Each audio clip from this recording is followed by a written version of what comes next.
Hi everyone, how you going? So, we're coming live at 6 o'clock instead of 7 o'clock. No stress. I'll just wait for Amanda to come up. Give it a few minutes. I'll just let you know if I run away, don't panic. When Amanda gets in here, I may have to go in the ladies. But, I'll just give it a couple of minutes for Facebook to do its thing, Amanda to get in here, and I'll let her hold the floor and do rundown on today's events in the Senate inquiry. So, oh dear, I'll just let her know. Oh, there she is. Hi, Nikki B.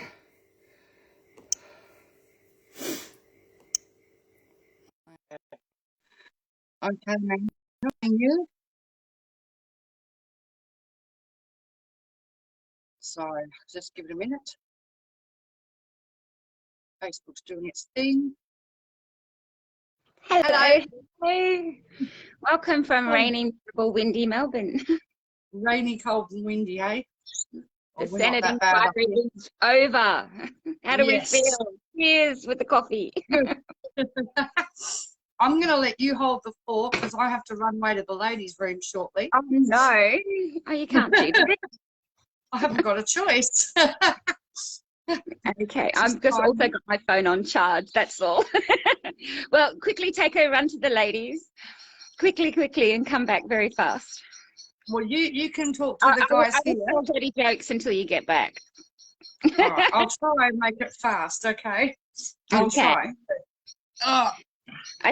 I think first and foremost is thank you, Christine Donaldson and Sylvia today. You were fantastic. To Auntie Bev as well, thank you so much for your testimonies. And to surprise Rhonda Evans from Coolgardie as well. Absolutely, the four of you just made a left-right punch to all the lies that have been told by Shire presidents, sorry, that's my bird life, Shire presidents and the councils in both your regions. Your testimony today highlighted the reality beneath the face-saving exercises, and I'm still processing everything that Sylvia and Christine said because it was so enormous. The revelations that, you know, whenever there's somebody important coming to town, that all the Aboriginal people are rounded up and basically shipped off. Like, we kind of knew, but hearing it from Christine herself, who is an Aboriginal woman in the community, seeing it happen firsthand, it's like, it gives me, I'm angry and I'm mortified, but I'm so grateful that she was able to articulate that, because you know, several times, if people have read my page, you would know I've gone up against Wilson and crew for doing just that, and they did the same thing in Seduna, which shows a repeated pattern of behaviour. Those that don't know how Seduna began, you know, they were canarying people's cars that was coming in from Yalata and the outer communities.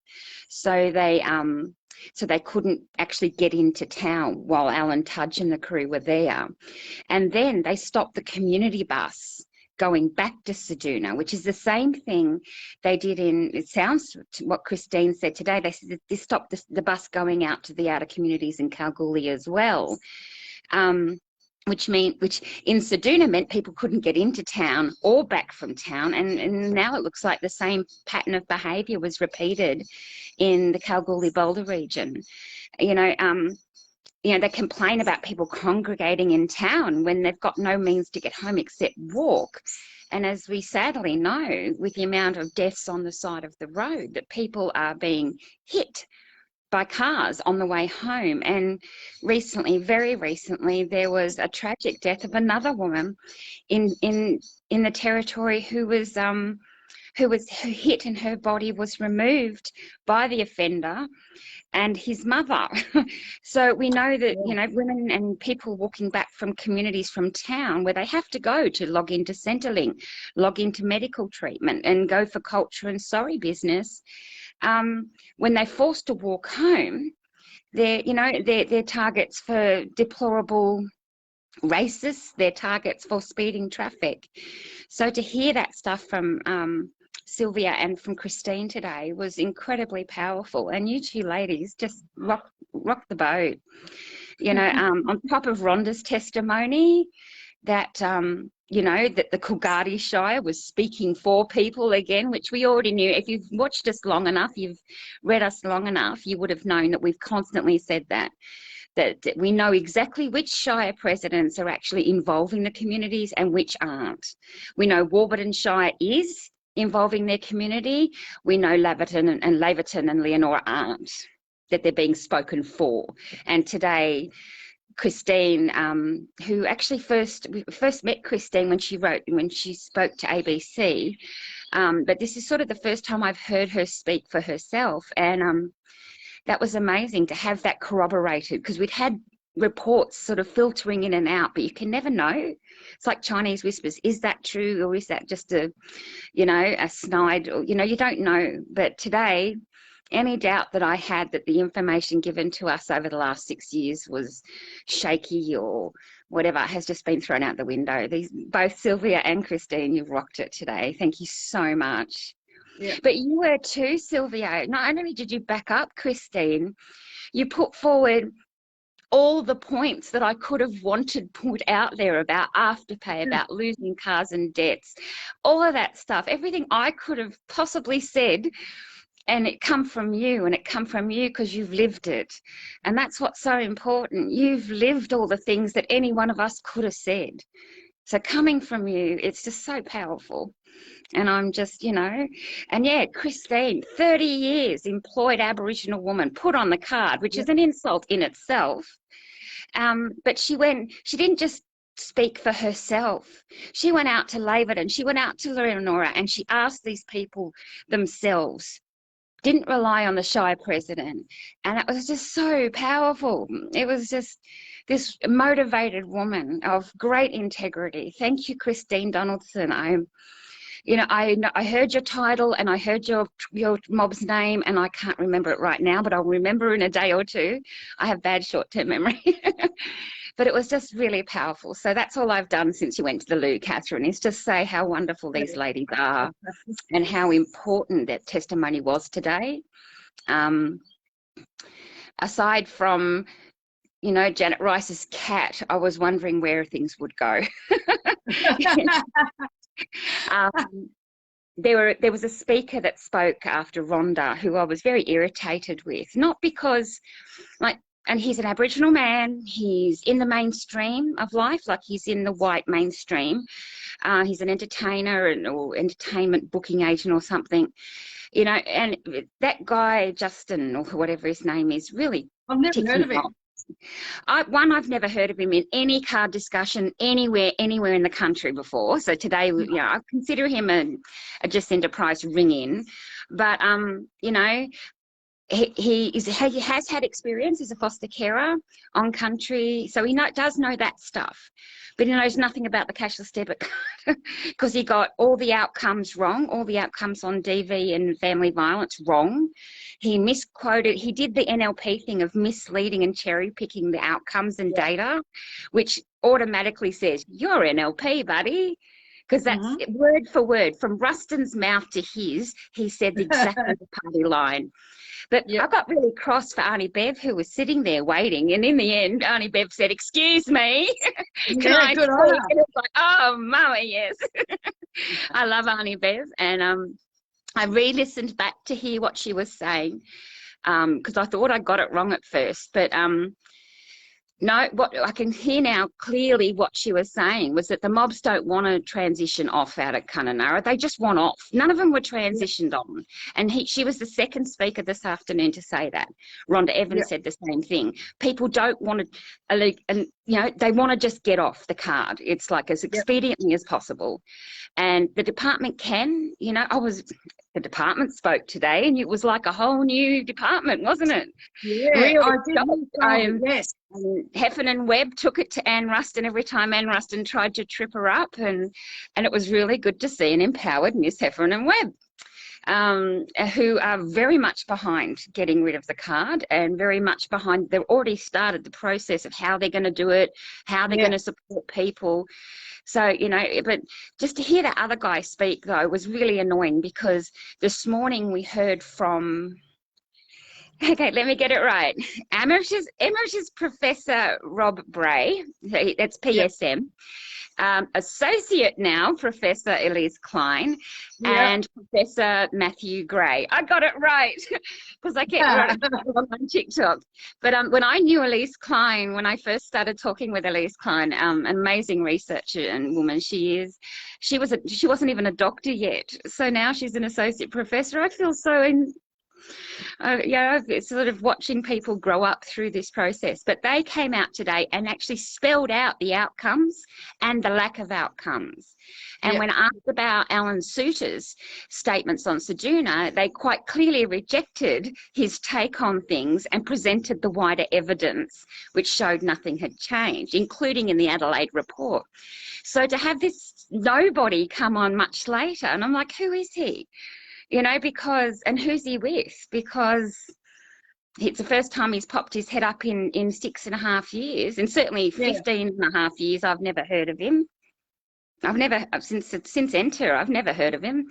So it was clear that he was there to cushion and to give Jacinta Price someone to talk to, pretty much. But the professor this morning started it off really, really well. Elise Klein is so articulate.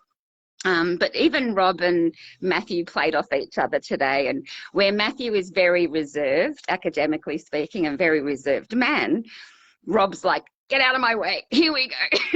Like where Matthew fears to tread, Rob will just, and he's got every right to. He's spent the longest time on country. He's spent so much time working on new income management, the evaluations, like that's the biggest study ever undertaken. And this guy this afternoon just ticked it all away. He's, you know, oh, we need to do some research on basics cards, he said. And I just wanted to cry. It's like 15 years worth of research isn't enough. You know, excuse me, another inquiry into basics. It's like, no, I think if people like him get the final say, that the communities are just going to just pick them up and throw them in the ocean, you know, and it's going to get that way. People are just going to say, well, fuck you, you go, because communities have had enough of being surveilled and investigated and studied like specimens in a freaking lab jar. And the more that's what I've been able to do, because I wasn't speaking at this inquiry. I was able to observe the whole process. And I am watching this grand human experiment being exorcised and its little minutiae talked about, yet no one's talking about the grand enterprise and the human experiment that's undergoing here. What the freaking hell? And where do we empower government with the right to commit these human experiments on the population? When did that happen, that became okay? You know, especially given how this was all rolled out in the beginning through fraud. You know, 18 months after Enter, it was proven through the Australian Crime Commission that the NLP lied. They didn't just adjust the facts, they actually committed a fraud to get Enter rolled out. That should have been the end of all income management in Australia, full stop. You know, but somehow it's become normalised that your local granny snob down the road has a right to tell you what to do. It's like, no. But the important thing about this morning's session, sorry, I wanted to point it out, was that Elise Klein enunciated very eloquently about the difference between committee in favour of what's it called? Family's responsibility. She enunciated the difference between community there and what community means in that small region of 4 communities together, working together, and what it means anywhere else. This is the main reason why something like the FRC regions can't be upscaled without losing the plot, because had a committee, and it seems to be Jacinta's bugbear too, it seems to me, overall, and I'm going to say it, all right, because I've said this before, I think the NLP are looking to install NLP little run committees in communities all over Australia. And they want to this is the groundwork for that. And they want Labor to use the banks. They want Labor to do this so that when they, if they get back in charge again, they can take over and make mandatory income management a fact again, because it'll be easier if the big four, this is their goal, that was their baby, to get the big four banks on board and to do away with Indu because it was too politically complicated. Well, you know, when I met when I met Jackie Lambie in Harvey Bay, right? Yeah. Which is like 3 years ago, okay, or so. And she said to me, there won't, once they roll this out, there won't be an Indu card. It'll be on everybody's phone through their own bank account, right? Yeah. That was the technology they were going for. Now, what I realised today is that doing it that way, anybody who's working and on the card, all of their income will end up being income managed, because any money in that account, right, will be income managed, whether it be wages, whether it be social security, family tax benefits, or whatever. Do you know what I mean? That's the danger with letting the banks at this. Do you know what I mean? And the banks have already started with credit cards. Okay, they've started using the product blocking, and they've let people know when their cards have expired, and they've sent out a new one, that now there's product blocking on gambling and alcohol on their credit cards, right? So I didn't really pay a lot of attention to that, because when credit cards first became a thing, you couldn't buy groceries with them, you couldn't buy cigarettes, alcohol, or do gambling with them. But now you can do everything with a credit card. Now they're scaling that back. Yeah, but see, what the banks do with it, they, like was revealed today, they own the intellectual property rights, all right? Even though we paid to develop the tech that they're using, they own, the NLP gave them intellectual property rights over all the technology we, the Australian people, paid for. Okay, so that's the first thing. But what they, as long as the banks don't have power in legislation, then they can't, whatever they want to do with that, whatever they want to do with their cards, and that they can't hurt anyone. But the minute that they are empowered through legislation to act even on voluntary income management, that's it. NLP have won. And the minute that NLP get back in, you can bet they will legislate that permission for the banks to start closing in on Centrelink accounts. Yeah, and they'll do it based on the place the income comes from. And that's it. It's pretty much what happened in the UK. You know, they start with drugs, they start with alcohol, they start with gambling. All right, and then it's sweet potato. You can't buy normal potato. You can only eat sweet potato. That's the US that does that. So, but they also, sorry, I've got a cat problem now. There we go. It must be the weather. But it's just like in the UK, they were saying that they're having lots of trouble as well with this, what they can and can't buy, being reduced to buying basics like the black and gold, not being able to buy meat, only mince. You know, people in the UK people in the UK and people on PIP being denied access. No, the UK doesn't have income management. Gets it on a card, and they do get it on a card different, and they can product block. They don't have it in the UK. Not the US, because the US has always had SNAP.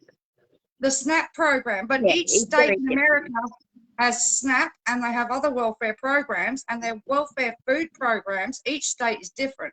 So a lot of states don't allow steak or certain cuts of meat, right? Yeah. They only, like you said, sweet potatoes, not white potatoes, right? They don't even allow lentils, and the tin processed foods, a lot of them don't allow baked beans or anything like that, you know, processed stuff.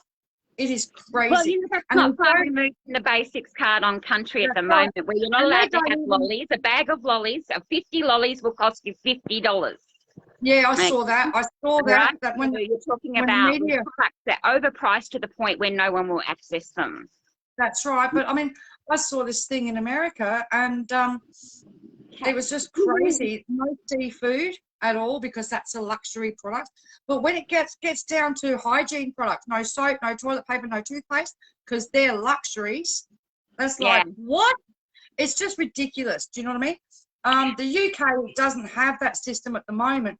The UK is just impoverishing everybody, because they're going to freeze everybody out with the cost of their energy costs, right? Because now they're talking about in the UK, right, £100 a week will be energy costs, and that is above what benefits are coming in. right? 73 quid a week is unemployment benefits in the UK, and And that the makes energy it costs around are going to be, $140 Australian. yeah.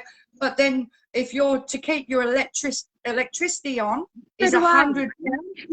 £100. You know, that's $155 a month to keep your electricity on, or more than that. It's going to One be of the women's submissions to WA said it perfectly. She said privatisation is like vultures gathering around a carcass, and Yep. that sums up the entire income management regime. And Yep. the NLP, you can see between Anne Ruston and Jacinta Price, exactly the questions they're asking is exactly where they want to take this. We're going to see little Grey Whiffen run community bodies all over Australia, okay, Yep. run by Jacinta's mob, and they're going to be trying to use the banks. If they get back in, that's what they'll do. That's what the questions are leading to now. But look, overall, this inquiry process has been very useful, especially for the ALP, because they're getting an on-the-ground feedback for what's actually needed in communities. And I think that ultimately, I know that this whole thing was performative to appease certain parties. It certainly hasn't empowered them. They might think it has, but it hasn't empowered parties that are pro-card. In fact, it's shown them up to be quite inadequate. And also today, the professors revealed that the cherry picking of the data under Macklin government, not just NLP governments, has been a big, huge problem as well. So there's been lots of minor revelations all through this, and then a smack bang when the cardholders wrapped it up this afternoon. The cardholders' message today has got to be the most important one. That video down below of Christine and Sylvia, I would like everyone to share it everywhere, please. Make sure their voices are heard absolutely everywhere. It's so important that the truth gets out. Not my truth, not Catherine's truth, the truth as they lived it. Yep. Okay, that's the truth of lived experience is such an powerful tool, an empowering thing. And the ladies just did so well articulating it today. There's nothing I could add to what they said, which is rare for me, as you know. I can talk my head off, but they absolutely said it, and they're spot on.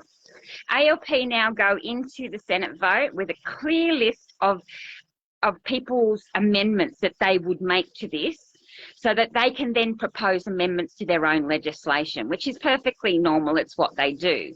So having consulted already in the Territory and other places about ending the CDC, they can go ahead with this legislation now, more informed about what's actually needed, where the pressure points are likely to be, and it seems with the full support of the department, who's ready and willing, able to go and get their teams out there right away. So, between Territory and coughing up that information about not needing the Inju engine and stuff, there's a lot of information there, and it'll take a little while to process it, but it's looking good at the moment. I hope Senator Pocock heard this afternoon's testimony, because he needs to hear from people like Christine and Sylvia.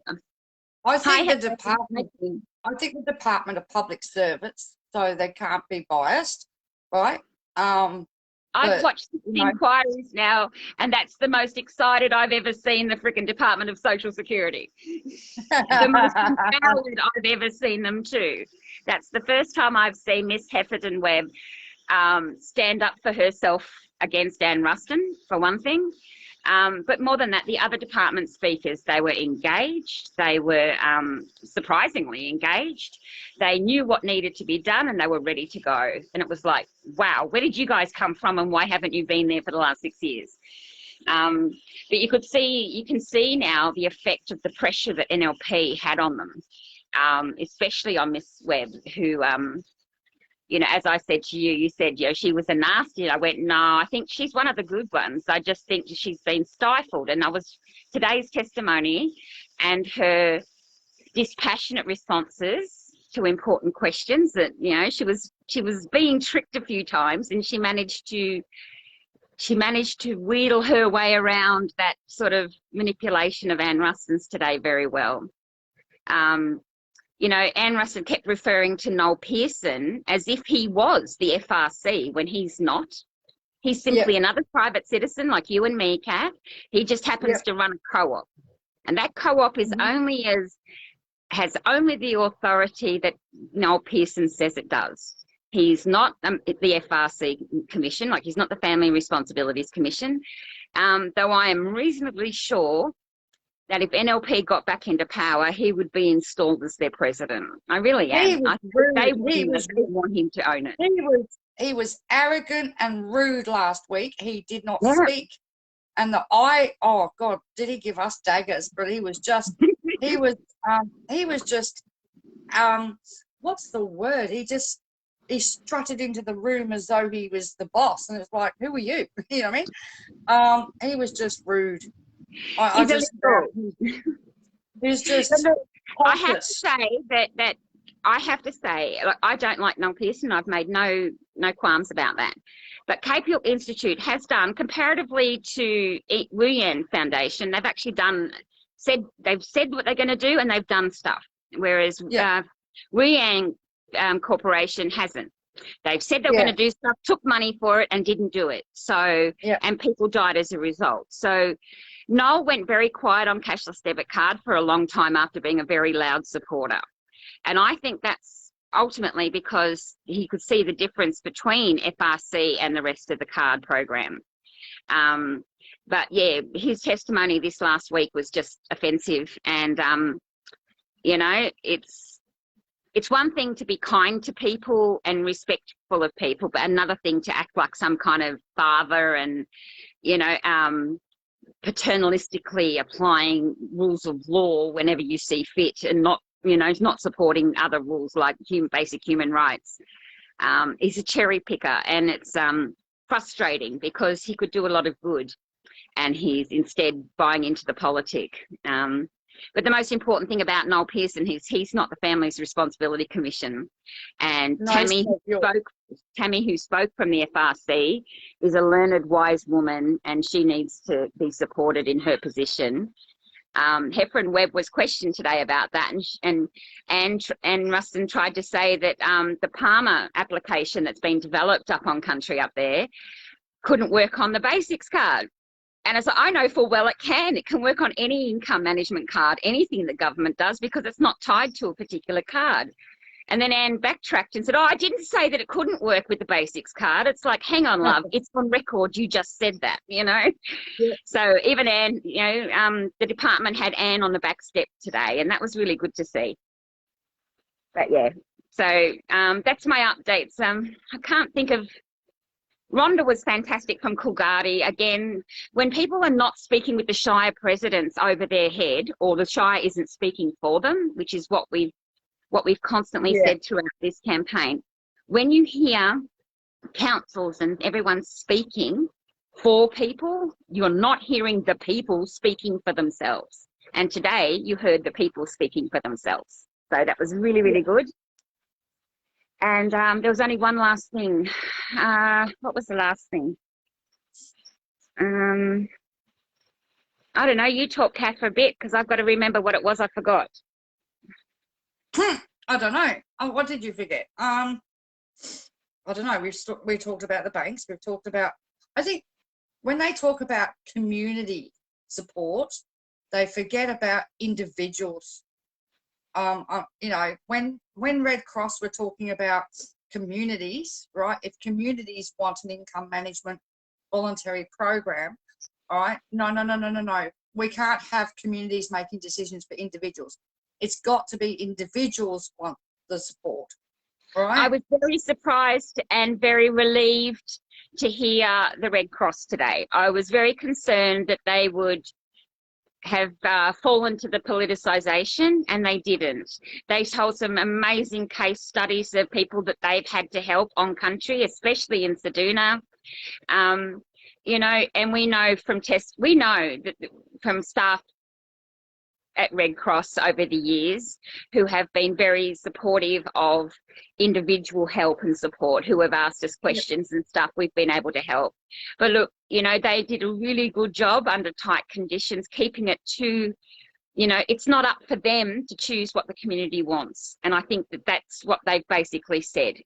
They did outline several points of what they need, and it was clear they're really worried about their funding.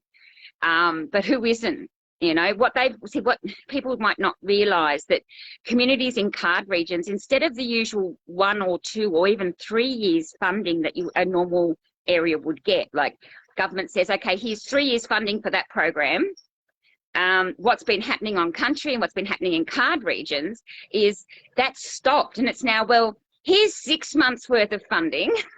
Yeah. And if you keep supporting the cashless debit card, we might give you 6 months more. Yeah, that's right. Okay. That's what's been happening. And people are rightly terrified because they know their clients need them.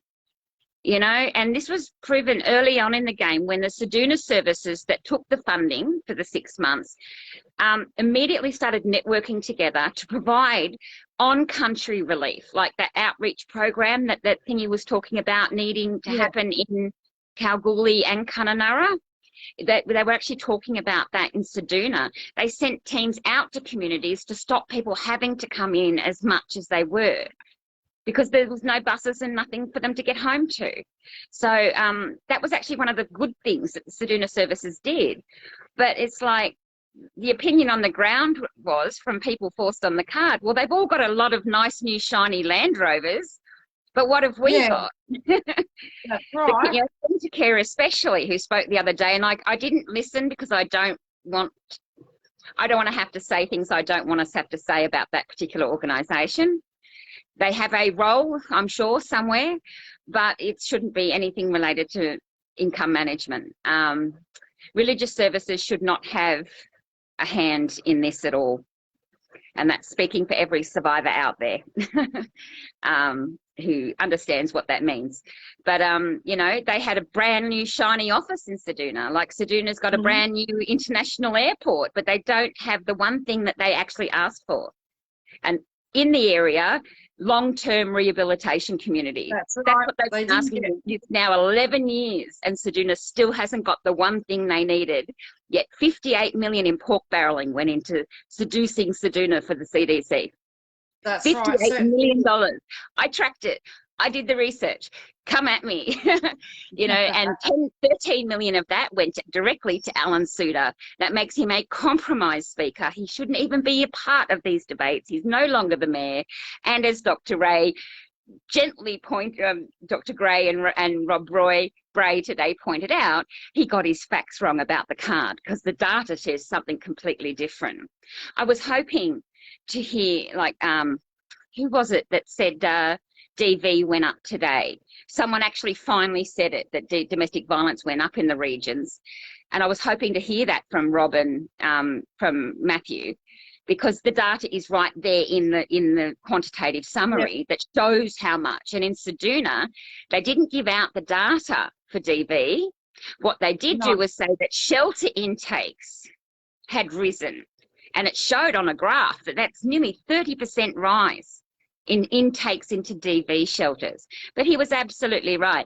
By not posting the fact that they said nothing had changed in that region, and given that SA poll data is now not publicly available, there's no way to quantify that evidence as fact. So it's all based on perceptions. And as Rob said this morning, perceptions don't cut it. The raw data overall for all income management in this country shows absolute failure.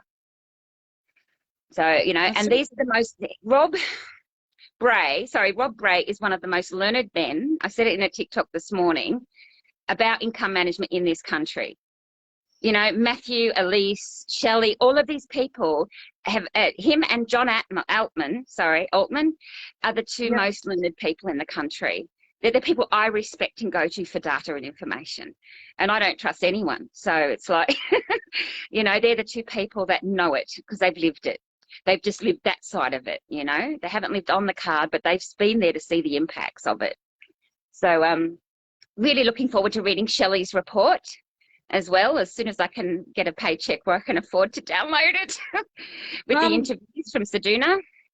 With Shelley's submission, I find every time I click on it to open it, it sends it to a zip file and I can't open it. So I haven't been able to read hers. The submission is wonderful, but it only points to that report with the 60 interviews in Seduna.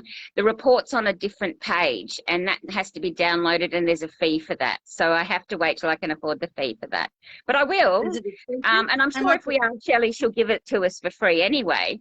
But it's like, to respect her academic integrity, I'd rather pay that. I think it's $19 or something to download it. I think that's done through the university. It's nothing really to do with her. You know what I mean?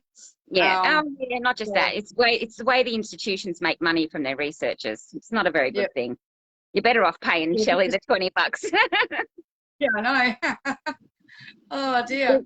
Dr. Bayfield, that is her correct title, actually did a research study, if anyone's interested, where she actually went onto communities and she interviewed over 60 people, which was more than what the department did when they went there, as far as people on the card, and she got all their opinions and stuff. And out of, I think it ended up 90 or something people, like there was 7%, she said. Was it 7%?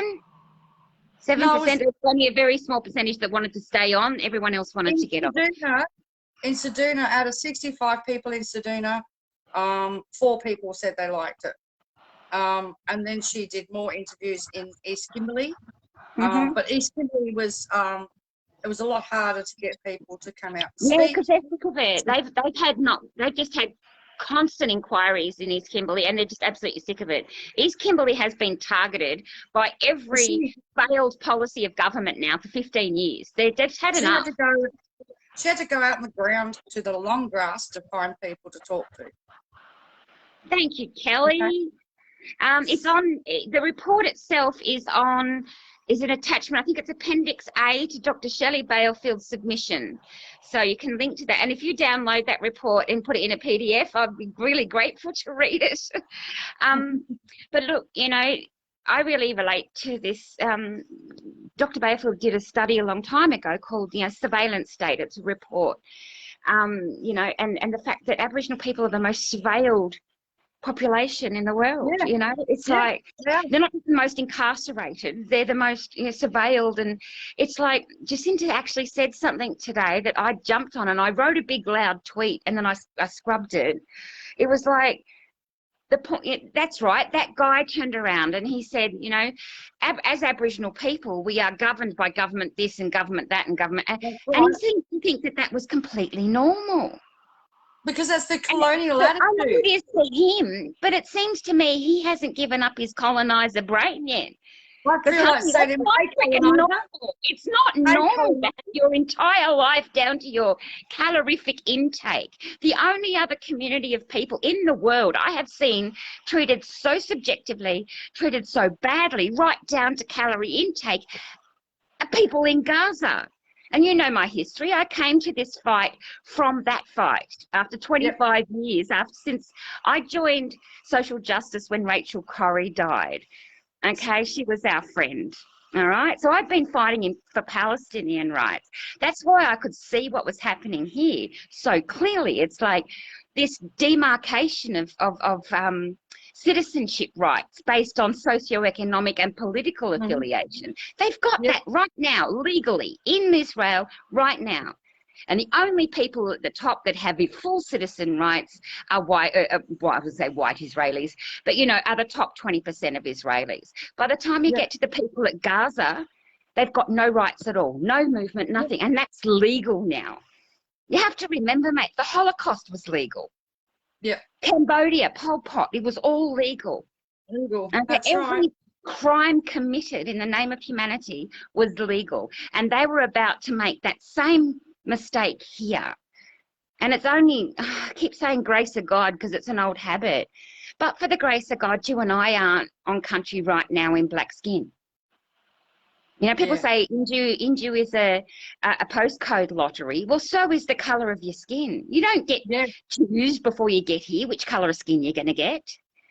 You're in it. You're in the skin you're in. And it's like when I see people like Arnie, Deb and all of them making so much progress on country with healing and decolonisation, and it's like, and then I hear this guy stand up who is an Aboriginal man and basically bend over and take it, grease up even. for the whole process of dehumanization. It made me really angry. And I'm sorry I'm saying that here and not on TikTok. I should have said it somewhere more appropriate perhaps. But it's like, mate, decolonize your brain, because it's not normal to have every aspect of your life governed by a government. No. Government's there No. to work for you, not the other way around. And it's like, you know, it was so frustrating hearing him, because I'm sure there's, you know, to be a foster parent, you have to be a good person. Not in terms of what society qualifies to be a good person, but to care for somebody else's child as if it's your own and love it and then give it back to family, where you know, that is, as a birth parent, I understand how painful that process is. And that being a really good foster carer is what we need. But we don't need people willingly submitting to government control as if it was just making a cup of coffee. It's like, no, mate, this is not okay. This is not normal. This is a crime against humanity based on a fraud, based on the mother of all crimes, which was the theft of freaking land and country and slaughter. So it's like, I want to take this guy back, and I want to take him out to Auntie Dev, and I want to take him out to Auntie Deb and say, please educate this person, you know, help this person, heal this person, because I can hear, even in Jacinta's voice, these two people need healing. They need to wake up and realise that they need healing, because having gone through the process of decolonising myself, I still fuck up every now and again with assumptions. Yeah. But it's like, I felt like weeping. But he made me so angry that he was just ready to bend over so easy. It's like, honey, you don't grease up to these guys, you know. They will use you. And they've used everybody else. They've used them up and spat them out. And it's because the field that they play on, you and I have never played on. We won't. We went to the people because that's the field that we all belong to. Yeah. You know, we don't play go track this anymore and go do that anymore. But to you know, I don't know if you saw my tweet response to Graham Richardson today. That really hurt. It really stung. You know, Richo better sit the hell down and shut up, because otherwise I'm stepping forward with what I know, and I will. You know, I don't want to give him that much power in my life or anyone else's life.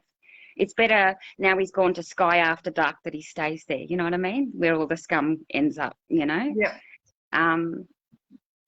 But yeah, needless to say, he's not, you know, he doesn't speak for card holders, and trying to egg Labor to backflip on the card is not a good thing. And today it just made me angry. So I'm sorry if I brought the card fight into disrepute, but, you know, sit down, you absolute flog, really was the nicest and polite thing I could say. And I thought I said that well. I think you did. You know? Yeah. Happy to say I'm not related. Okay, yeah, thanks for that. No, Chris, there's reasons, mate. Okay, I kind of like being alive. Yeah. And it's not just our external pressure that's an issue with, it's internal pressure as well. So I've got to look after myself first and put myself first. But I can tell you, if him and his mob start now, there's some hills I'm willing to die on, and this is one of them. Okay, so just don't. I've got enough skeletons on both sides of government that they don't want to fuck with me. And this is what I actually said to somebody early on in the game. Be thankful that people like me stay silent, you know, for the greater good. And it is for the greater good. Otherwise, we would be distracted, and this would end up in a quagmire that would distract from the fact that a 30-year-old man died in Harvey Bay because he lost his job and got put on the card. Yeah. You know, that a 9-year-old girl and a 10-year-old girl hung themselves on a tree in East Kimberley because they couldn't go to the fucking show. You know, that some white dude, the ex-premier's entitled son, raped 2 Aboriginal girls for 12 months and got a slap on the wrist. And how did he ply them? With drugs and alcohol. that a staffer from the office of the Prime Minister and Cabinet got done screwing kids in Alice Springs on Jacinta Price's watch. Yes. Okay, plying them with cash. The lady wants to fucking front me, she can front me. I've got all the horror stories, and most of mine were printed in the paper, including mine. So just don't. You know, there are lines that people are crossing in this campaign and in this fight, and I don't want to have to be a person that crosses those lines. But it's like Richo and all of them need to shut the fuck up. Macklin era government is dead and gone and buried. What we have now in ALP is a discipline oriented, ethical, and very well motivated government. And I'm going to support them. Doesn't make me an ALP rusted on, because I'm not. As you can tell, I don't like some of the old ALP. It makes me someone who goes, okay, here's an opportunity. What can we do while this government is in power to ensure the future for all of us and a safe future for everybody? All right, how can we get this legislation passed, get rid of income management so that we can block it in place, that no other government can put it back in place again? Because that's the bigger thing. Getting this done is one part of the process. Getting it to a point where NLP can't screw us over again, that's another. And I don't know how they're going to do that. Can you advise Julie how she can do I need to take a second. Can you talk? That's all right. Yeah, Thanks, that's fine. Ellen. Can you just advise Julie as to how she can find the other half of today's hearing, because she couldn't hear it. I know that Amanda has posted up the audio for Sylvia and Christine when they spoke this afternoon. She's also, let me just check for you. As to what Amanda's managed to put up already, Julie, which is on the page. So Beverly Wally from Kununurra, that's up on the page already. Hi, right? Julie, what do you need, love? Well, who do you need to hear? Okay, the whole thing should be up on Parley View. Okay, down the bottom, it'll show community services legislation, blah, blah, blah. It'll show part 1 and part 2. They'll both be down there in the bottom for you to actually look. If you click on the page where Catherine showed everybody how to watch Parley View, and then scroll down a little bit, there's a box, and it'll have all the things that went on in Parliament today. Okay, that'll be part 2. Go and have a smoke, Amanda. Yeah, I'm having a smoke. If anyone doesn't like the fact that I'm having a smoke, you can kiss my little hairy white ass. You know, it's after 7 years of this shit, you know, lucky I haven't had a drink. You know, it's like freaking, and you know, it's like, it's hard to explain to people, you know, when you are I'm carrying thousands of stories in my body, in my brain, in my cells. And it's like, I am not going to let go of those stories until this is gone. So that is a weight in my body that I'm fully happy to carry, but I'm not carrying without a crutch. You know, I'm carrying them with many crutches and self-care and doing as best as I damn well can, you know. And it's like, I'm sick of the judgmental assholes out there. I watch Kath's dealing with them on TikTok. And it's like, my only answer is to throw shoes at people at that point. I'd have no shoes left if I was Catherine, because I can't do it. It's like, fuck off. Who the hell are you to judge? Anyone but yourself. You know, it's just, my constant response would just be fuck off. That would be it. Fuck off, flick, fuck off, flick. I just don't deal with it. It's like, but Catherine, in dealing with it, in saying, calling these people out, is providing the other side of the eyeglass.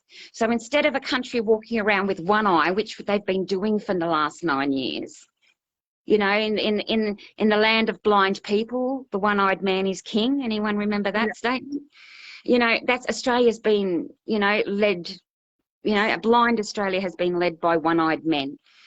So by Catherine given the other side, that means the other eye is now there for people to see. And we don't have to tell people they have to believe the other eye, but at least the eye is there where you can see the other perspective, because you can't force people to have empathy. you can only wait for life to inevitably dump them in the shit. And then they go, oh, so that's why you need empathy, you know. But really, empathy is a learned experience, but born out of pain. Real empathy, you know. It is, yeah. Yeah, and it's like until you've been in pain, you just don't know. So, you know, I can tell you that there's 28,000 in the territory, and then there's the rest of us who have all experienced a hell of a lot of pain for the last 6 years, and we definitely want to, you know, we definitely want that to end.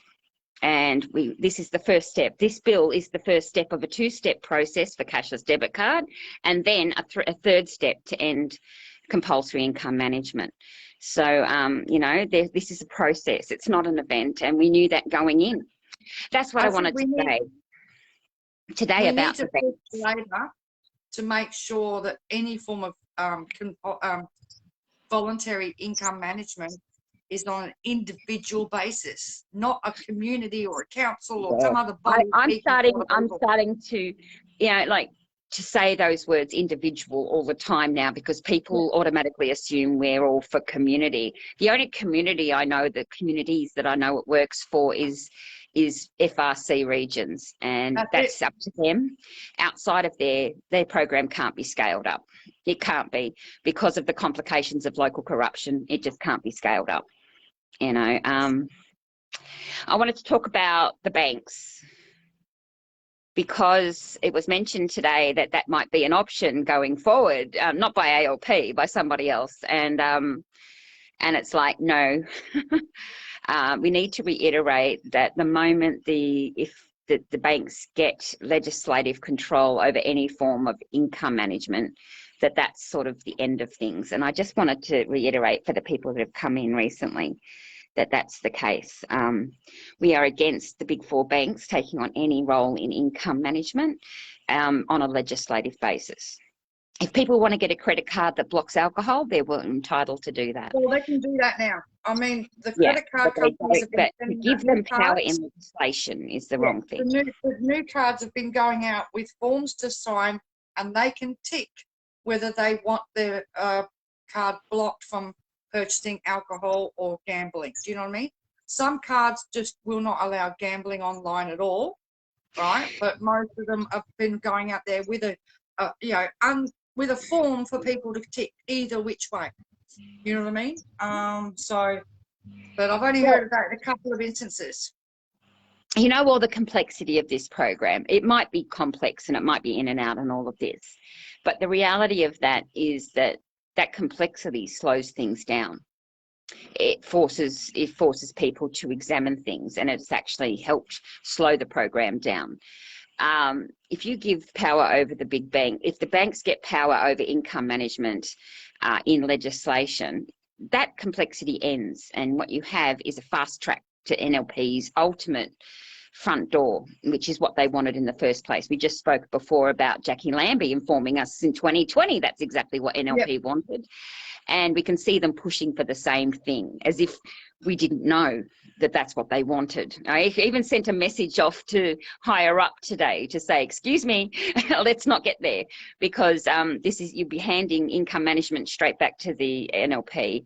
It would take one bill, to force every Centrelink recipient in the country onto a bank. The banks could be made to target Centrelink or accounts where money is coming from the department itself. And in one swoop, boom, everyone's on it. And because it's not an NG card, we don't have an external company, it's the big 4. You try taking on them and their lawyers. Oh, you know? God. No, she wasn't there. She was calling in by telephone. But I noticed she didn't have any questions for the card holders. Again, of course not. Conveniently absent whenever a card holder is speaking.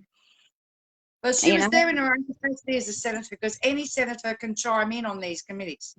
Okay, it's not just limited to the senators that are sitting on the committee. Yeah. All senators have do have the ability to chime in if they want to. You know what I mean? So she chimed in, but she made a point of not talking to card holders. She chimed in, lied, and chimed out again. As soon as she got caught on the basics cards lie, the PAMA, P-A-M-A, or it's PAMA, PAMA application process that was developed up in the Cape York has got nothing to do with basics or CDC. And she tried to make it, because Noel Pearson actually fibbed and said, it can't work at all without the CDC. It's like bullshit. Oh, of course it can. And even Heffron Webb confirmed that this afternoon. So, it can work without that. And again, Noel Pearson is not the FRC. He shouldn't be speaking for the FRC at all, because it's not his baby. The FRC is controlled by the 4 communities. The commission is less appointed, as it is almost in a quasi-election. People come up through to go in there. Like, FRC is its own complete unit, and it's not Cape York Institutes to own and to control and to dictate for, and certainly not to speak for. Tammy was very clear in what the FRC needed, and it was Tammy that pointed out the inconsistencies in the current bill that are easy fixes, technical ones, and they have nothing to do with the Palmer app at all. Okay, those difficulties have to do with who can notify and who can't as regards the FRC, because at the moment only FRC can notify, but this bill appeared to give the government the power to notify. And that's not what the arrangement is under the FRC, which is governed by different legislation again. The only way FRC fit into the CDC legislation at all is because the Liberal Party forced CDC in that region instead of Basics card. That's it. So it's just the plastic. Is Christine Donaldson watching? Because she's asked to come in. Oh, Christine, that would be lovely. I'll add her. No, she's unable to join due to technical issues. Oh, damn. No, if Christine, if you're listening, comment for me. Right, and then if I get a little green light come up on your profile, I can try again. But I'm not sure. Hi, Christine. I'm not sure whether you ladies were brilliant today. I am so impressed with you and your ability to articulate the problems really succinctly. I am so proud of you both for holding the ground. I couldn't be more happy with what you said, and I have posted videos of what you've actually said. Hang on a second. Do either of you know if the program that Inju used was paid for by the government?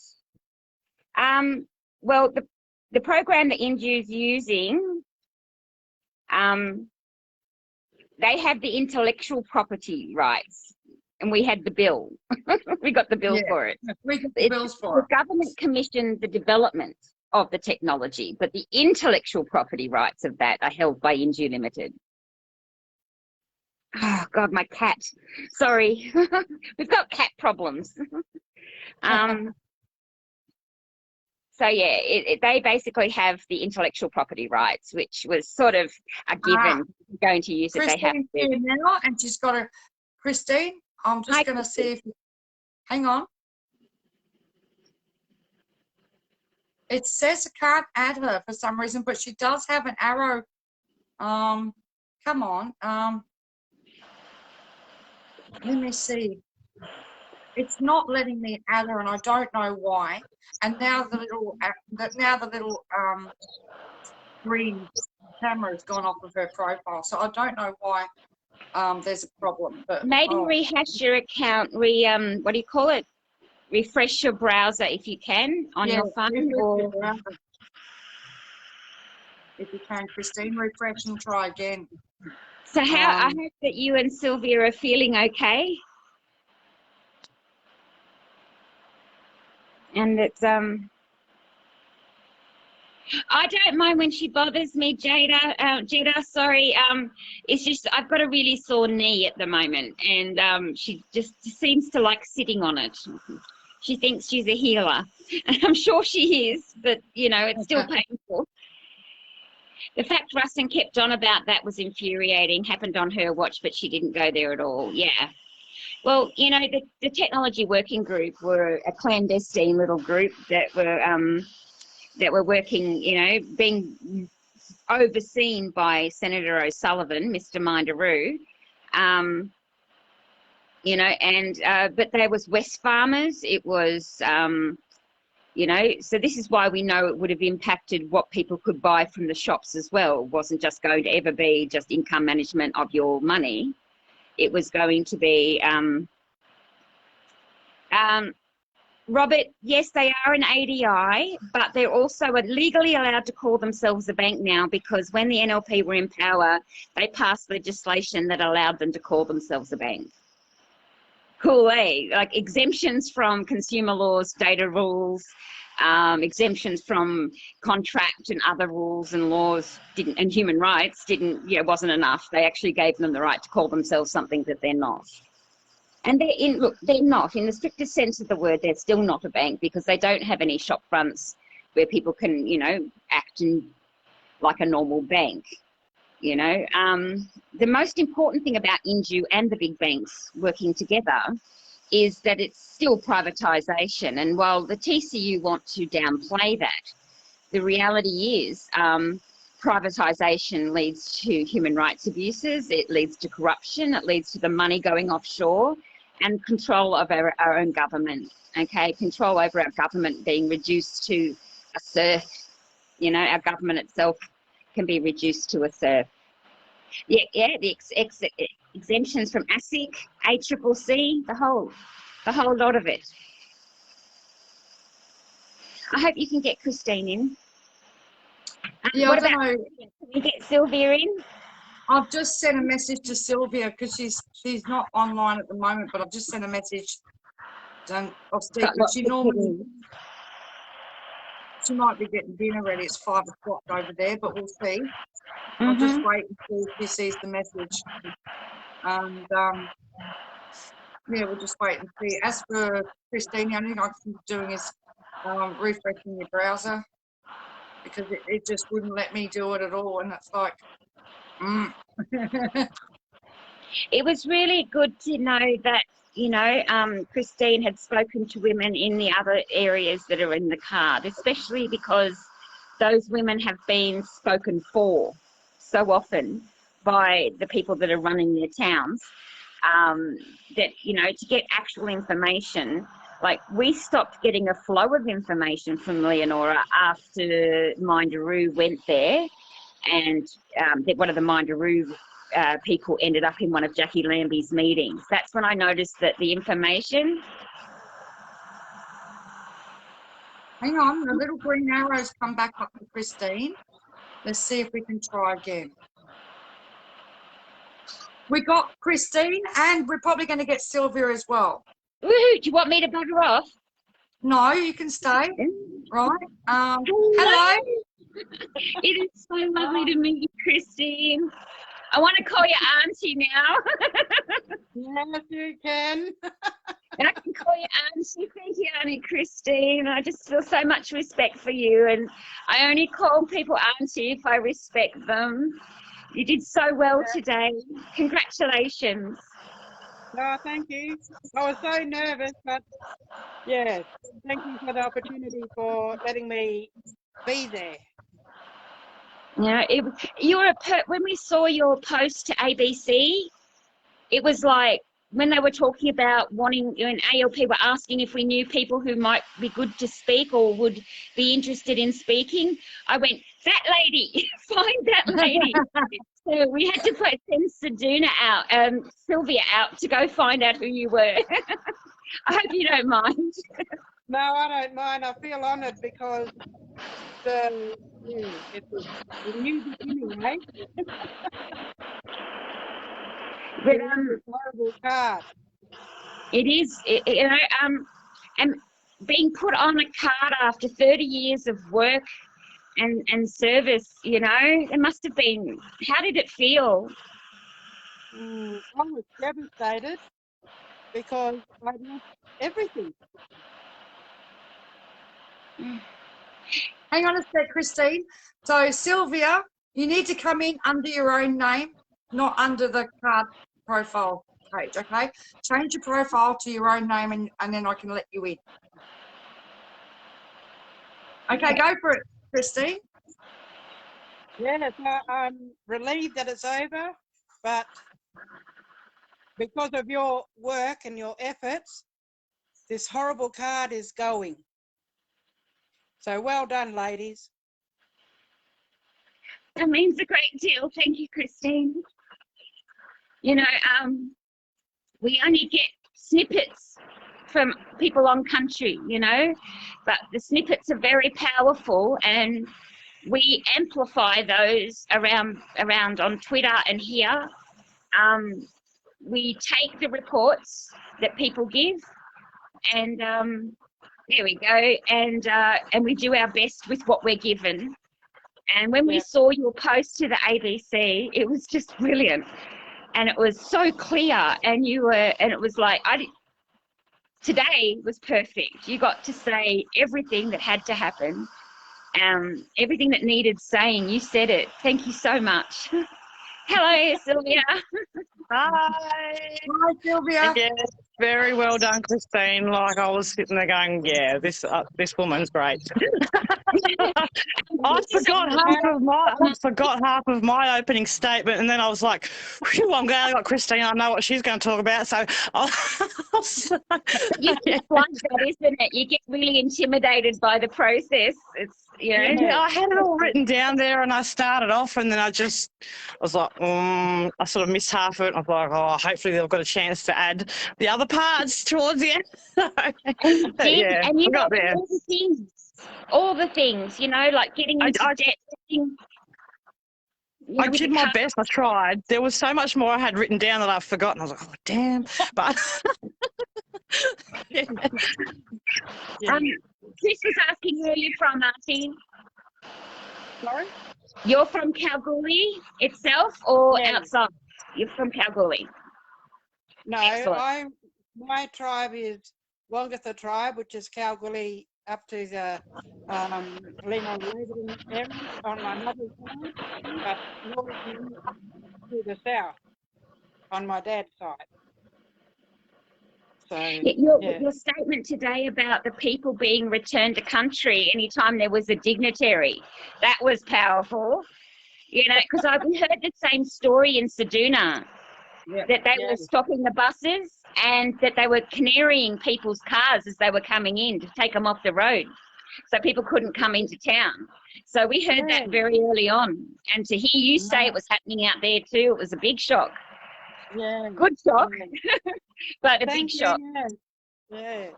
But they don't talk to the real people, and that's the sad stories, you know. Yeah, I think that's the message, isn't it? That throughout the whole place, NLP never talked to real people. You know, they set up these committees and then only spoke to the committees. They didn't speak to anybody. Yeah. So best part about today, what do you think, girls? Oh, I think my favourite part when I got to address about Kalgoorlie Bowlers' lies about the reduction in crime. I think that for me was my highlight. And when I got to say no, that they trotted out the horseback police and the vans, and you know that. I think that was a bit my highlight. You know, sort of had an image in my head of John Bowler sitting in his office going, "Oh God, I didn't hope that was going to get out." Like, but yeah. Remember a long time now. I said I'll probably be a target now. Sorry, you're not alone, Christine. We had actually heard of that survey, but we got told that survey that they did was only available at the Chamber of Commerce, at the golf club, and at the council chambers. Everywhere you expect a Centrelink recipient to go, right? Yeah. Because it was only really signed off on by Kalgoorlie's so-called elite. You know, it's not a community petition. You know. Yeah, so just like Rick Wilson's his idea of his community consultation, wasn't it? At the very start, he sent out flyers to about 150 people or something in the Kalgoorlie region, asking them their opinions, and I think he got like a really small percentage back. But that was his idea of community consultation, and I'm pretty sure they only got sent out to the really more posh areas of town, because there certainly wasn't one in my letterbox. At all. Coolgardie didn't even get his opinion. Yeah, I was just listening to Rhonda's. That was great. She really Yes. stuck it to them, didn't she? Yeah, oh, she did too. So it was like between you two ladies, Rhonda and Beverly, I think you've Yeah. given John Bowler and the Shire of Leonora a good smack in the mouth today. Back on the Yeah. bum. Yes, Yeah. let's hope so, though. Yeah. Let's hope so. What do you hope, Auntie, comes out of all of this? Well, I don't want band-aid measures, you know, because it's. I'm just thinking, you know, people like me, we educated, so we can talk for ourselves. It's the people that come from the homelands that come here and get abandoned. Because, you know, I'm sure you've seen a fringe dweller who's covered in dirt, oil, what have you. He walk into a job club or wherever, Centrelink, what are they doing? They're spraying the bloody office and trying to hunt him out. So it's people like me that will talk up for that, for them people. And that's what I'd like to see, that people, local people, run our destiny. So you got a Labourton local up there to do it, Leonora, Kalgoorlie, you know, and because we all diverse tribes, you got to get the one that's, you know, can speak for all of us, not just, the handful. And that's a process, isn't it, Auntie? That comes with people and community speaking together to put that one person up to say we give him authority or her authority. Yeah. You know, that's not something that can just be assumed like by a co-op or something, you know? Yeah. It has to be, because at the moment the problem seems to be two co-ops, or one, the Wuyan and Cape York Institute want to talk for all Aboriginal people. And we've been saying for years that that's not the case, that they don't have authority to do that. But we're white women, you know. Kath and I are white women, and we couldn't say that with authority, you know. Like, I fully accept my whiteness in that sense, and I'm using my privilege right now to try and do something to break down the structures, you know, of Aboriginal oppression. But I don't want to speak for Aboriginal people, because I made a promise to never do that, you know, that I would only ever amplify your voices. So, Army, I'd like to stay in touch with you and amplify your voice anywhere you want to hear it, anywhere you need it going, okay? But you got my blessings to do whatever you have to do, and I'll be there to back you up. Yeah, and I think with Beverly giving him a good soccer punch today as well, because that other guy was talk, and Bev just went, excuse me, can I talk now? I couldn't listen to the end of hers because Parliament rang me and said, are you coming to join us? So I said, oh, they did the same thing to me, and I was like, I was just about to dial the number. Like, give me a second. He said no longer before 10 minutes before. I was like, I wanted to listen to what Beverly had to say, because it was very similar to what we... She basically said the same thing you did, that the problems that were there before are still there now. He said that mob want off the card. They don't want this stuff around process, and that they'll help each other get off it, you know? You know, and that people are speaking for them instead of listening to them. So she said she agreed with everything that you guys said today. Yes, it was wonderful to hear. And even Rhonda was saying good things, you know, and the truth, because where she come from, that's my dad's mother's country. It's only 32 k's down the road, but that's still my homeland there too. So it sounds like you women are just gonna big power on country right now. There are so many amazing Aboriginal women standing up, and it was like, Rhonda, I was surprised. I had no idea Rhonda was on country, and to hear her talking, and it was like, wow, you know. And she put, because down here all we hear is Coolgardie Shire loves the card, and we're going, hang on, but we know people there that say they don't. So and to have Rhonda there to say, nah, that's all the top level people again, was really important today. I'll let Kathy, I'll shut up and let Kathy ask some questions. Before you go, that Mr. Cullen. My dad worked for his father, my grandfather worked for his father, and my brothers worked for Cullens. So we have a history with that Cullen. And if he were to tell me what he was saying about that debit card to my face, I would tell him where to run and jump. Right, excellent. So he just yeah, told there is a history. You know what's going on. Yes, and Yeah, he knows this is too. it. And now Yeah. he knows that you know and that we know. The one thing we can do is be loud and noisy. Okay. We have there's sort of dignity we threw away. It's like giving birth to babies, you know, when you just lose your dignity and it doesn't matter anymore, you just got to push it out. Well, that's what we're doing now. So it's like we've got whatever you need to do, we'll shout it out from the rooftops. But I'm just going to stay on. I just want to let Catherine ask some questions. I'm sure she's got some. Oh, I'm just amazed that, you know, you guys all spoke so well today. And I know you would have been nervous. Even I fumbled on Tuesday last week, you know, when I started mine. For a minute there, I had a mental blank and it all ran out of my head. And it was like, I just had to focus for a second and say, come back here. You know what I mean? And then I just went blur. And I said it. You were amazing. I watched you. It was awesome. Thanks. I did my best. That's all I can do. You know what I mean? And Sylvia, you were fantastic, and you managed to support Christine.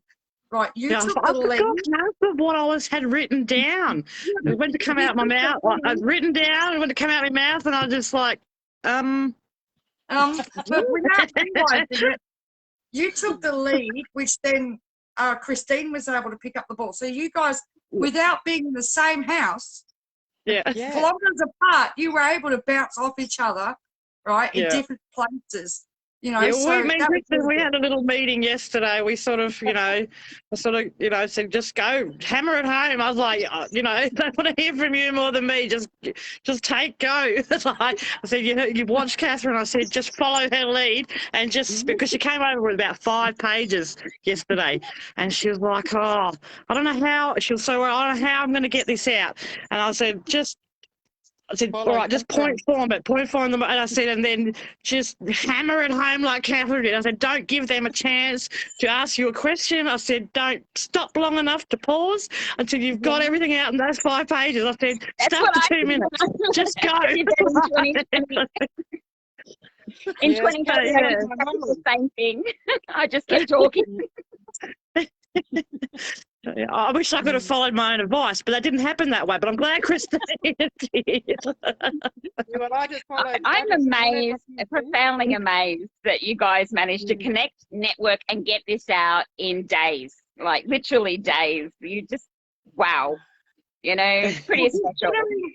A month ago, we didn't even know Christine existed. And then that ABC article, and then I was thinking, when I was asked, who have you got that can speak? And I'm thinking, oh, that Christine lady would be fantastic, but we don't know her. Hang on, I'll ring Sylvia. Sylvia, can you find Christine? We did that in less than 2 hours, right? We found Christine, and I was able to get all the information relayed back to where it had to go, which ended up with you guys speaking at the Senate. You know what I mean? So, and I was able to do that in 2 hours, thanks to having a good admin on the ground in that area, right? Who was able to, okay, I'm going to go and see if I can find this lady, you know what I mean? And she found you, and I'm glad that, it's fantastic that we did, and I'm really happy. You can support for each other out there as well. It's like, I did drive to Harvey Bay, but there was hella no way I was driving out to Goldfields. For me, like Harvey Bay was bad enough. And Bundaberg, that idiot Rick, that guy Rick Glass is now causing trouble for Tom up in Bundaberg, and he's already made it clear he's going to run again as independent to knock Tom off his seat. You know what I mean? He's just there as an LMP stooge. So I can tell you that Rick Wilson, and they got sat down today, I noticed that you handled Jacinta very well as well, ladies. I didn't even know it was her asking me the question until after I'd got back, watched the replay and realised, so I didn't even know it was her. So, Yeah, she got to you, but not to me. Yeah, she doesn't seem to know much about income management. Like she thinks that the basics card can only be used in the territory. I think that people in Playford and people in Victoria, there's 100 guys on the basics card that live in Canberra. There's people we've got quite a few here too on basics cards here in the region. So. I pointed out to the centre today on Twitter too that the 100 people that are on basics card in Canberra are all Aboriginal. It's the nation's highest heroin and cocaine capital of Australia, according to the water testing. Yet the only people that are on income management there are 100 Aboriginal people. So, don't tell me this isn't racist. It bloody well is. We know. But yeah, she also got it wrong yesterday. But, the fact that basics card can be used, she doubled down on that I was reading through her statements in the report, and it was just really sad to see her doubling down. But she's convinced that you all want income management out there. But what you say? What a joke. She's a joke, eh? Yeah, it's really, she's convinced that there are people that want it and want the control and want all this. And it's like the small percentage of people it's helped, even they are the ones saying that they don't want it. Like, out of all the people on the card in the evaluation that were evaluated, 71% straight out, flat out said no. So that's Christine can back me.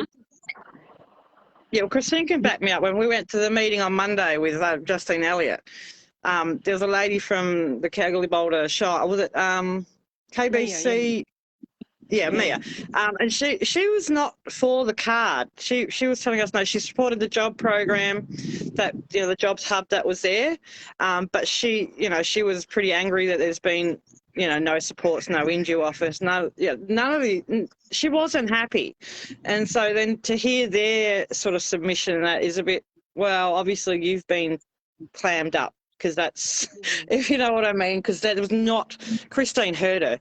That's not what she was saying at the meeting. That's not what KBC think at all. Yeah, I found that too. A lot of people that tell us one thing go off and say another, and because they're silenced, like we know that happens with service people, a lot of service group workers can't actually, they're not allowed to speak against the card, but to see it. At that meeting, the only concern I was getting from Mia was that basically she wanted that jobs hub to stay. Her concern was keeping that jobs hub open. And I get her, it is a good sort of place, there seemed to be quite, like a lot of the other people that I think were there were, like members of the community that they've helped out, like a young girl getting her licence and stuff like that, who've been directed there because they're on the Inju card. But it's not about Inju. The place's not about Inju. They just have been, provided that funding, obviously, under the guise of, you got to support Inju. But it's they don't support Inju. No. Because I know that there's the ALP have just announced over $10 million for the territory for women in DV. So the legal services and stuff, we've just got $10 million worth of funding, which is really good. So, ALP have already been on the ground. They've got housing programs going on. They've got lots of things happening already, and it hasn't even come to the end of it yet. So, one thing that's come out of all of this today has been like what needs to happen. Like Beverly gave up a few names of people that could be really useful, and I noticed you guys were talking about the same thing: who could be useful and what's not. So it's like I thought this inquiry was going to be purely performative, like the other ones, love.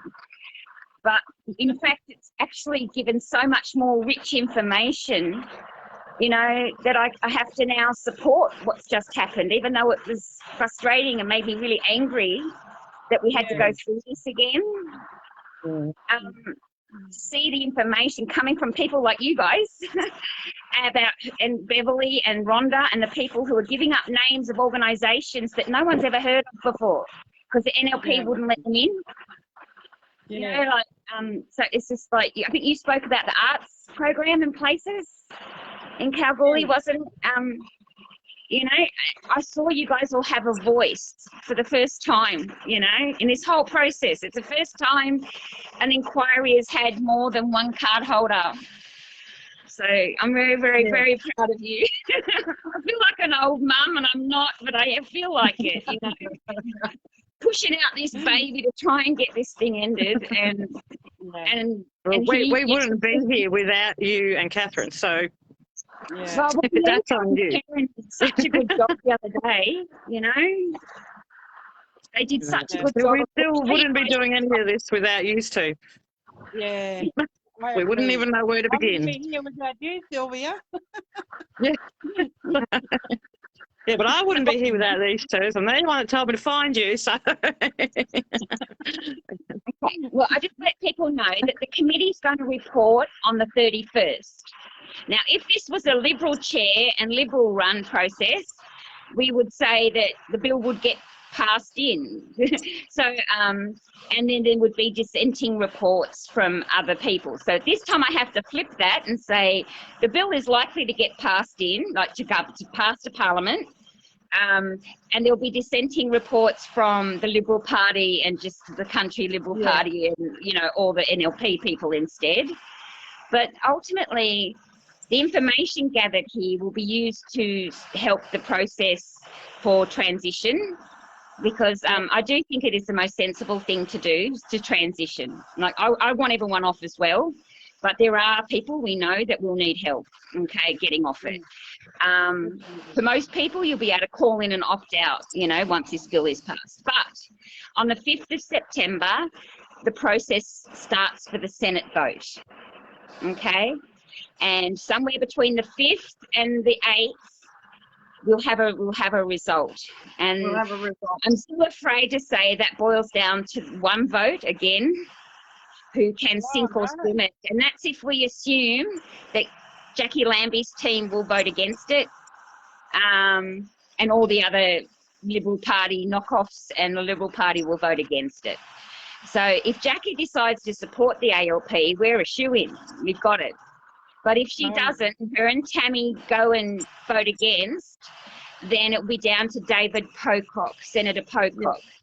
And I think he'll support the bill as part of a two-step process. I think they will succeed in getting this bill passed, but it's going to be a very amended bill. I think ALP... I have a funny feeling about that. They're going to want amendments. That's what I thought. They're going to have lots of amendments, but we won't know until the actual sitting day. So that's why Catherine and I are going to go there, and we're going to listen to every amendment that's put on the table, and we're going to report back to you every night exactly what's been amended and what approved, and then I'll do a write-up at the end, no matter what way it goes, about what's actually going to happen and what's not. So I think ending the CDC, this is the bill to repeal it. I think we have a good chance to repeal it. But the bill as we know it, that's written today, is not going to be the bill that passes. It will be amended. But the fact it gets repealed won't be. That's a given. ALP said they're not budging on that. So, and I support that. But the things like who gets off, who goes back to basics, all of that stuff, that'll probably change. It could be, oh, my cat, stop it. It could be the case that people will not go back to basics. You know, there's a lot of could be's and maybes. So I'm not going to actually put them out there because I don't want to confuse people. The bill will get debated on, and through that debate, lots of amendments are going to come up. Some will be approved, some won't, and then it will go to a final vote. And the amended bill will ultimately be voted on yes or no. And in that process, again, it will be David Pocock who determines whether it's negated, 38-38, or whether it's passed, 39-37. And that's, again, presuming that Jackie won't support it. If Jackie does support the bill, which she would be very smart to do right now. Yes. If she supports the bill through, then we'll be fine. But if she decides to play politic and not support it, it's up to David. But ALP have made a really strong case, and all you guys have contributed to that knowledge. And you brought the other eye back into the room. I'm so proud of you. Like, look at this, I haven't stopped smiling. So that's what happens. Worst case scenario, the bill is negated, and which means doesn't go any further. And ALP have to go back to the drawing board and put another bill up very quickly, or just let the bill roll out till December, like the card roll out to December. Julie, we're assuming. We heard today, my phone is about to cut out, so I have to put this in. We heard today that if the bill is negated and doesn't pass, and the rollout to December happens, that anyone in the territory on the CDC will automatically be put back on basics. So it's automatic. So this bill process is a chance for senators to amend this legislation to see that that doesn't happen. I'll support those amendments. If Greens bring them up, you know, to not put those 4,000 people on back onto basics, I'll support that. You know, I do support that. They've earned their right to come off. You know, but I don't think this is the bill. I think the next bill will be the one to start dealing with basics, actually ending compulsory income management. Because this is part 2 steps. This bill deals with the repeal. The second bill will deal with transition. So there is another bill coming already.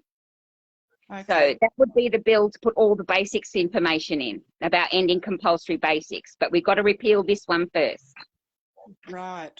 Okay. So I will write that down and try and keep this as informed as possible. But right now I actually have to go. You guys stay there and mush. I'll have a listen. But my phone is about to die. I've got 4% left. Thank you, Arnie. It's an honour to meet you. I'm learning some language. I'm not sure if it applies. Yaram gotta. I'll get it. I'll get the thank you. My friend is teaching me some language, but I'm not sure it's from your area. And Sylvia, all you need to say is you are. That's good enough. You are. You are. You are. Thank you, Auntie. No all right. worries. I'll back off and let you guys talk. Okay. Bye. Bye. See ya. Okay, so Julie was asking about the UAP senator. What's his name? His name's Babette, right? So we've already worked out the numbers based on if Babette votes with the LNP, right? One Nation, Jacinta Price, and that sort of thing. Okay, because none of us can get hold of Babette. Okay, he has a Canberra phone number, and that's it. He doesn't even have an electoral office. Now, remember, he is United Australia Party, right? Clive Palmer's party, and they all said they didn't support the cashless debit card.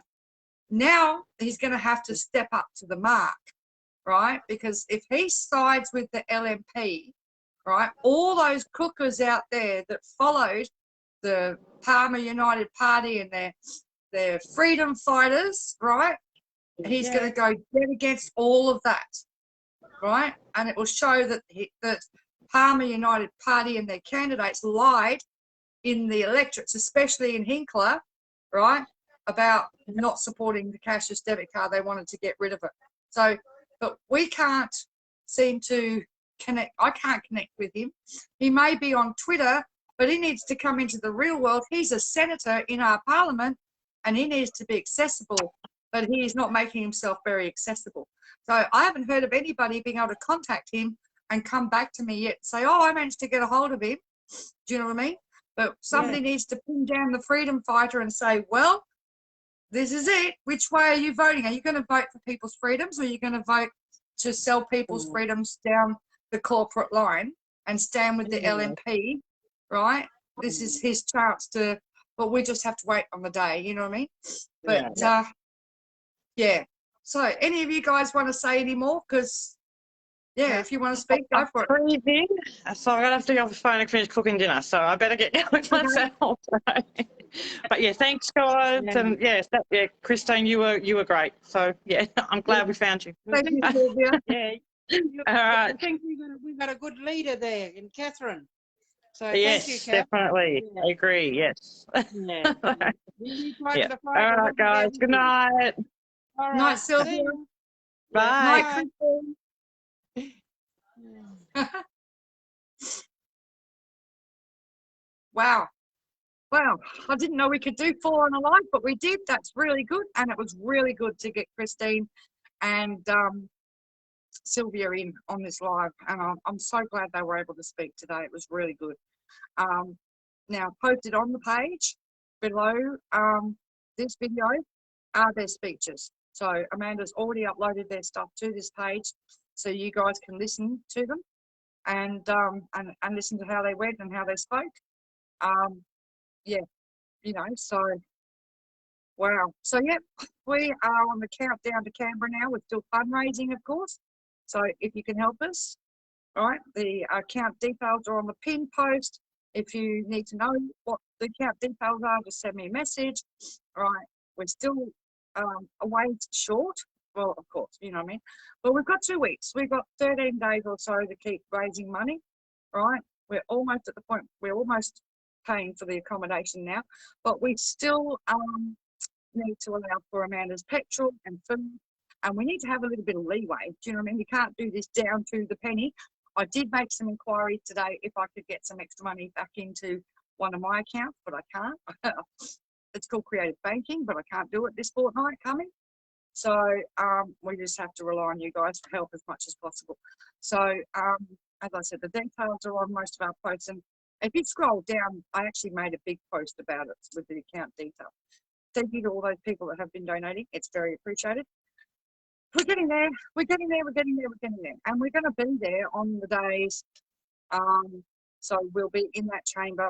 We can't video in the chamber for you. We won't even be able to take our keys in, let alone a phone.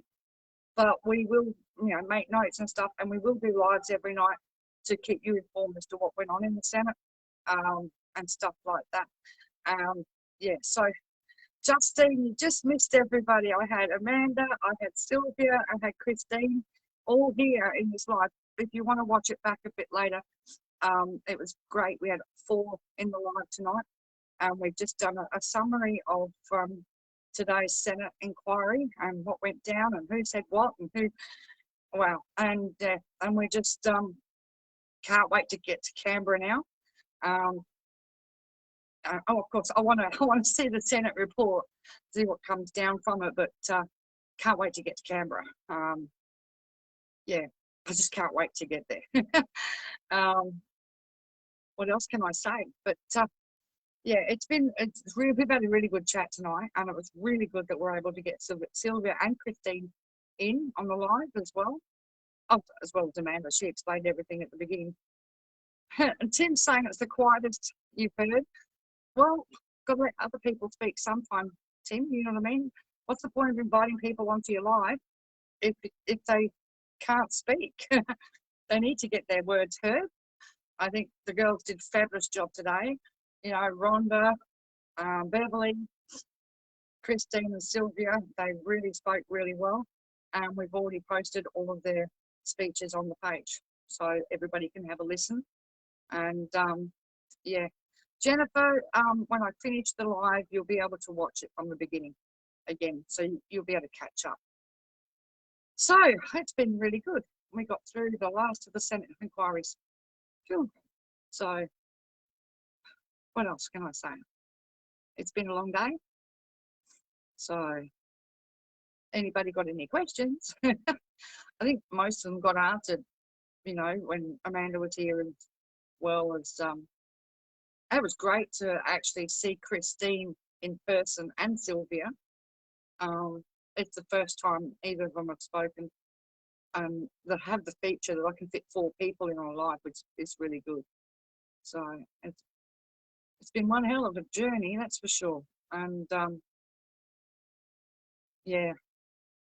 So hopefully there's enough information being given to the Senate between Karen, myself, Rhonda, Christine, Sylvia, and Beverly, and others, that they'll be able to make the correct decisions. Do you know what I mean?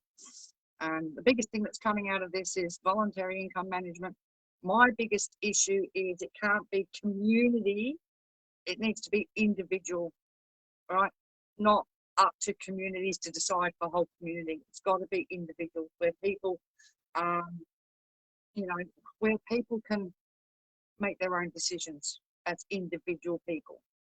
You know, have their own agency. That's the best thing, right? If people want to volunteer for income management, they've got to be allowed the freedom to do it for themselves, not have a community leader speak for them, which is the biggest thing that's come out of this. We've seen so many corporations and so many people speaking for other people that they didn't have consent to speak for and they never consulted with in the first place. And that's, you know, there was no consultation with individuals on the ground that were going to be impacted by these policies. You know, so, and that's the main thing. You know, if you must have income management, it must be voluntary and it must be individual consent, not community consent and imposing it on people. Because you're back to square one, you're back to this situation again, you know what I mean, where people who didn't want it were getting it, you know. So, yeah, I'm just reading the comment. What do I think about having it accessible for people with those not on Centrelink payment? I'm very worried about this talk of the banks, right? Because the banks, we don't need to give them that power, right, for starters. Do you know what I mean? If you hand over the power to the banks to use people's ordinary accounts, then there's a lot of people who are on Social Security that work, and all of their money is going to be impacted if the banks take control of income management using the product blocking technology. It's going to apply to everybody. Eventually, they can use it for everyone. That's dangerous. You don't give the banks any legislated power in this realm. Just don't, because you know banks have enough power of their own, but they don't need any more. You know what I mean? I think the government needs to be very careful when looking at what power they give the banks, because when you're talking about people that are income managed and have wages coming in, right, then you've got the situation where they can overstep the mark, and it leaves a door open for, if the LNP get back in, they can just change legislation and turn around and say all Centrelink payments are income managed by your bank, bang, and that's it. You don't need a blanket rollout. There it is. Big four banks just turn it on, product blocking. You know, and there's no way out of it then, because it's in your personal bank account. And this was what Jackie Lambie was telling me in 2020, that Indu will be gone, that it will be done by your own bank, and you won't have a card, it will be on your phone. Now, my daughter, she uses her phone. She's got her account on her phone and she uses her phone to pay everything, right? I don't want that app. I don't want that technology. I'm old school. I don't want that. You know what I mean? But that's where Jackie Lambie was telling me the technology was going in 2020 when I met her in Harvey Vale. I think it was 2020. You know what I mean? So it would have been, she came up here and I took 2 card holders to speak to her, but she basically ignored them at the time. She took some stuff. She saw that I had Indu terms and conditions booklet and she was all over me. Can I have that? And it's like, yep, that's why I bought it, right? Because I was trying to educate the woman in the fact that these are the terms and conditions that people are contracted onto without their consent. You know, I don't do internet banking on my phone. No, I do it on the computer, but I don't do it on my phone. Yeah, I don't like this much technology on my phone. All right, I'm very protective of it. So when people, Jerry's asking me, when people come off the card, how will they get their quarantine amount back from Indu? It'll be refunded straight back to their normal bank account, as it is now. So people who have gone through the opt-out and wellbeing process, once they're approved to get off the card, the money is normally transferred within about 24 hours or so. They do give themselves up to 21 days. And I did have one lady who had $35,000 stuck on her Indu card, and they tried to say, oh, we'll need to pay you back in installments. And she turned around and said, I'm going to get my lawyer. And all of a sudden, they refunded her money within 24 hours. So you don't have to worry about that. That's one thing that Indu has done without stuffing people up, right, is they have refunded whatever funds were on the card. But they've been keeping the accounts open, and that's not right either. So that will, with the card going, that will stop. The 5,500 accounts that they've got that aren't being used will be closed permanently, properly, you know what I mean? So, yeah, that'll be good. People will have peace of mind, and that's what it's about, is having peace of mind and your self-determination and the ability to make your own decisions. And yeah, we know there's people that need support. We know that. And I think with the right service providers in place, right, and the right programs in place, people that need the support will get the support, and people who don't will be able to just do it themselves. Especially like we've heard Rhonda talk about, and we also heard Christine, right? People who don't have phones, don't have internet, they need access to somewhere where they can go to get the support they need to get everything sorted, right? So, Grain, I heard that too. A lady who said that some elderly people had $100,000 in their basics card. This lady was talking about elderly people between the ages of 75 to 80. They had $100,000 on their basics card. It's like, whoa, that's a lot of money. You know what I mean? So that's basics card situations, because age pension is on the basics card. It's about 747 age pension is on the basics card in Northern Territory. I mean, those people are going to need to make sure that their accounts can't get robbed. You know what I mean? So, there's a lot for Julie. There's a lot for the ALP to go through. A lot. And what came out today, there's a heaps to go through. And I think the best thing was hearing from cardholders that are on the card, on the ground, that could expose the crap, the bullshit, and the misleading information and the cherry picking, right? That we all had to put up with, and hearing coming out of pro-card supporters' mouths. Cardholders got to speak and say what it was really like, and that was really good. That was really good,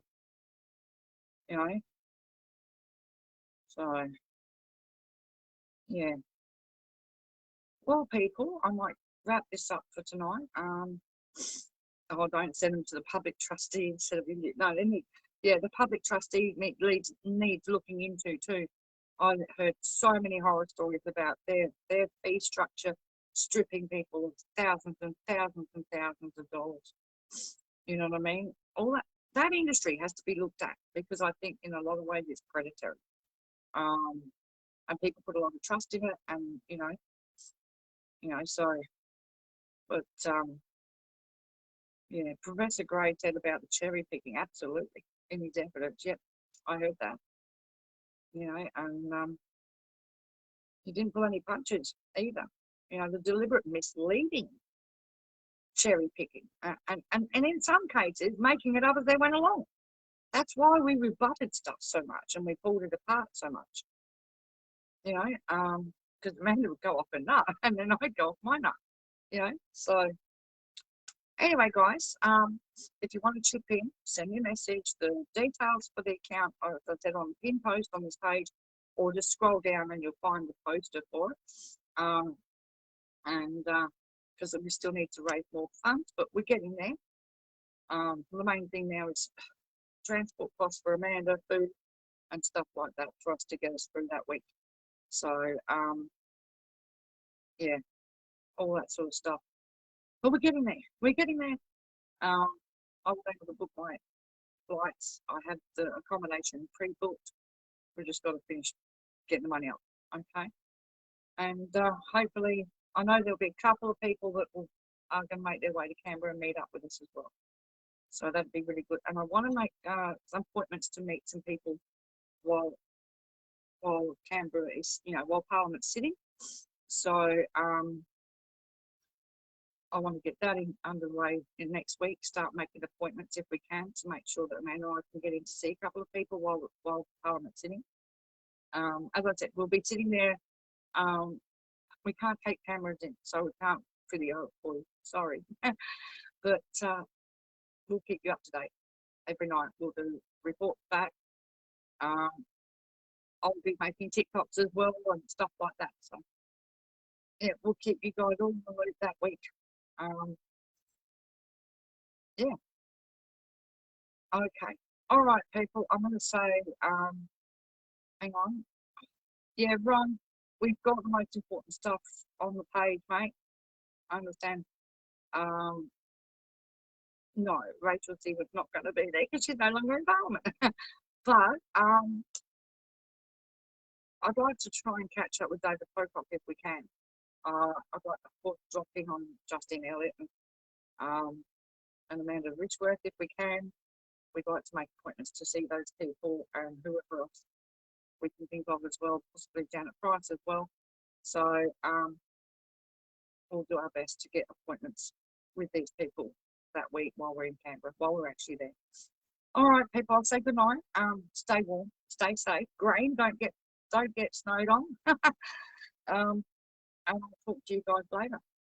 Take care, and thanks to everybody that's helping us get to Canberra. All right. Ron, she spoke at the Alice Springs inquiry for WACA. Okay, so her transcript will be up, and so should their audio possibly. Okay, Ron. I'm not sure if their audio's up, but I know that her transcript's up. All right, people, take care, have a good night, and I'll talk to you guys later. See ya.